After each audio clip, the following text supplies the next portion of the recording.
The Fellowship of the Ring by J.R.R. Tolkien. Overview. One ring to rule them all, one ring to find them, one ring to bring them all, and in the darkness, find them.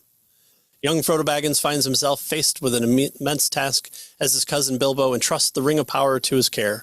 Frodo must leave his home and make a perilous journey across Middle-earth to defeat Sauron, but he doesn't take the journey alone. Review. Like The Hobbit, there's not much I could write here that would be of great value that probably the millions of other readers have said and discussed.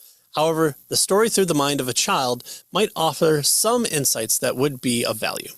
For 2024, I read the story to my 8-year-old, going about half a chapter at a time. As the reader, Fellowship offered many slow spots that made it, at times, difficult to encourage a sit-down and read time. The Hobbit had been undertaken previously as a backdrop, and the only movie watched so far is the Rankin Bass The Hobbit version after reading the book. The following is a review by the 8-year-old with only questions prompted by the father.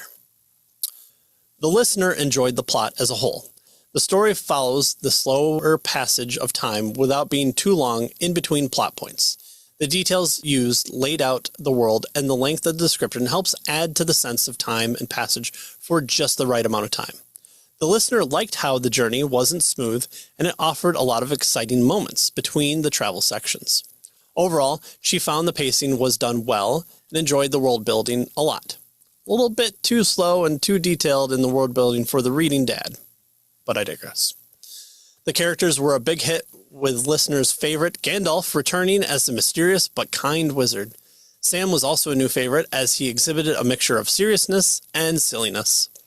Frodo was a fine character, and some of the parallels were seen between him and Bilbo, but also being his own character worth following. The listener liked how many fewer characters there were than in The Hobbit, as she wasn't able to remember or imagine all the dwarves in The Hobbit, but all the distinct characters here. The interactions between the characters were interesting, and the connections between characters in different parts of the story made for a more interesting and well-rounded story. Also, the unrealized backstories yet to be uncovered or fulfilled are exciting to think about what may be coming up. The best scene for the listener was the Khazad-dûn and the battle with the Balrog. Somewhat added to the enjoyment was the reader really getting into the voices and rising action. Yes, fun stuff. Although the final outcome of that plot section was not enjoyed, and the loss was felt in the story, and it was felt by the listener. Another favorite scene was Galadriel's mirror scene, again added by a passionate reading, but on the opposite end, she didn't enjoy Boromir's turn towards the end of the book.